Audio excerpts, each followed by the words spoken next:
Okay, so if you've been watching the hardware market lately, you've probably noticed something kind of weird going on. Today, we're unraveling a genuine mystery that's been hiding in plain sight.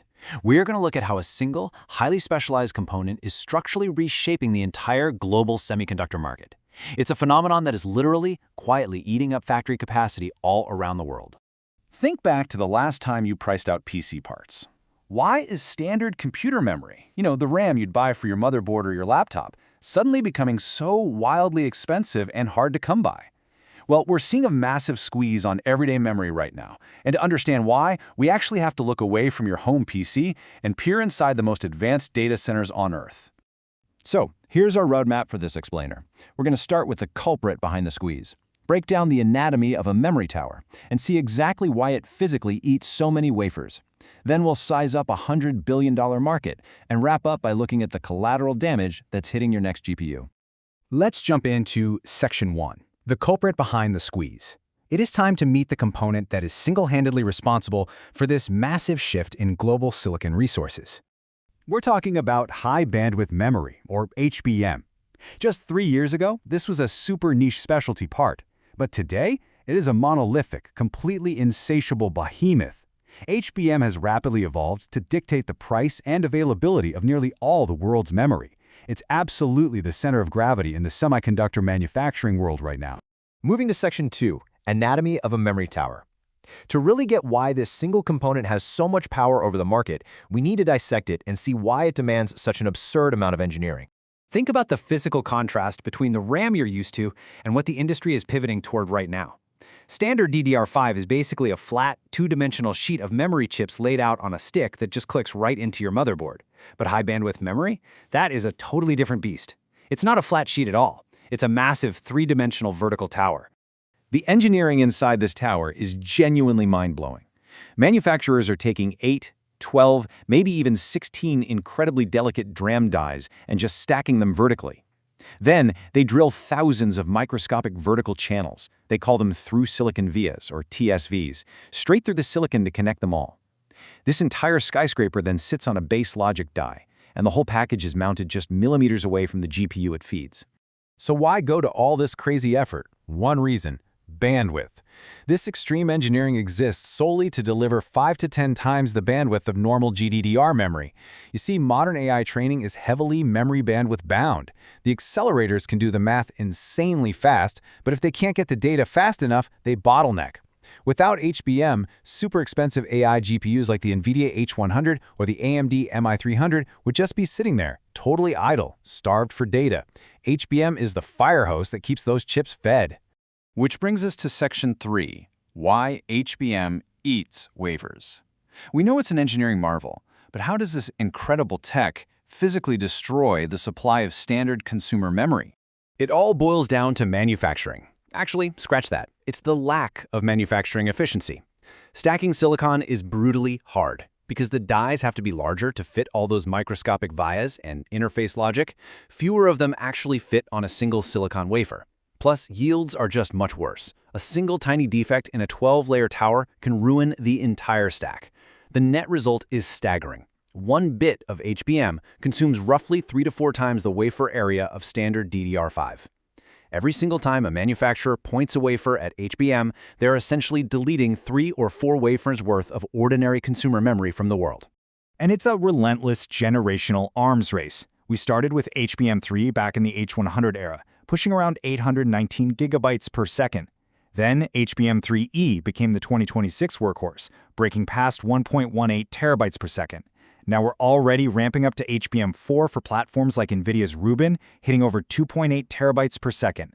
And HBM4E is hot on its heels for 2027. Every single generation gets faster, denser, way more packaging intensive, and hungrier for factory capacity. Now, the economics driving this arms race are just wild. HBM3 was around $200 per estimated stack. HBM3E pushed that to $300. And HBM4? That's estimated at $500 a stack. Think about it from the foundry's perspective. When they're holding a silicon wafer, they face a choice: turn it into a $5 commodity RAM module, or turn it into a $500 HBM stack that the world's biggest tech companies are literally begging for. The profit margins are irresistible. Manufacturers are abandoning standard RAM because the arithmetic is working exactly as designed. All right, Section 4, $100 billion market.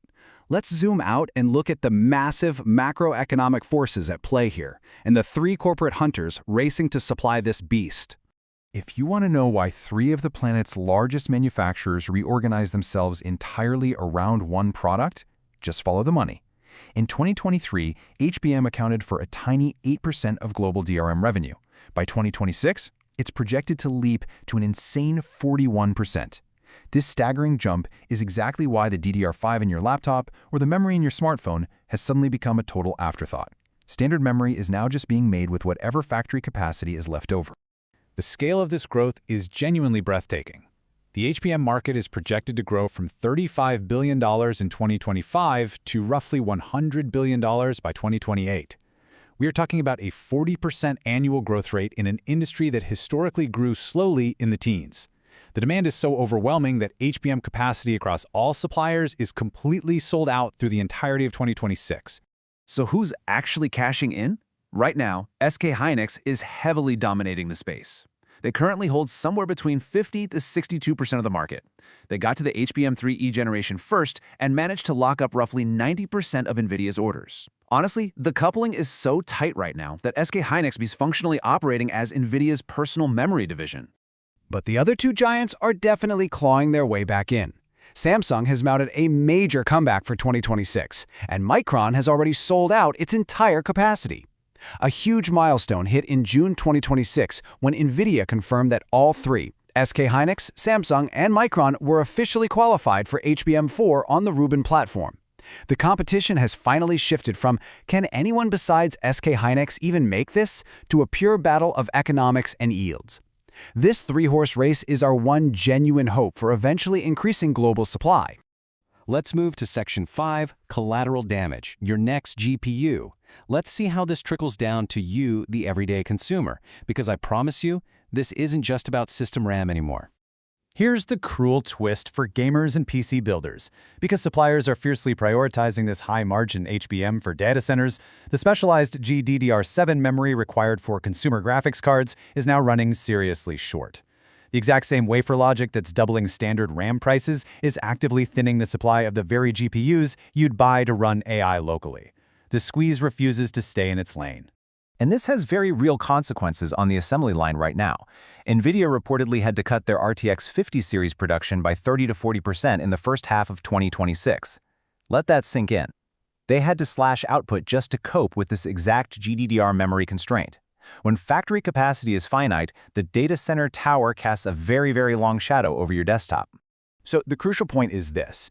It is so tempting to look at this shortage and assume there's some sort of artificial scarcity at play.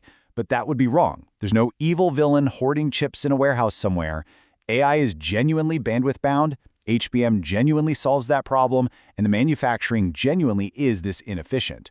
We are simply watching a perfectly rational market feed a spectacularly profitable component first.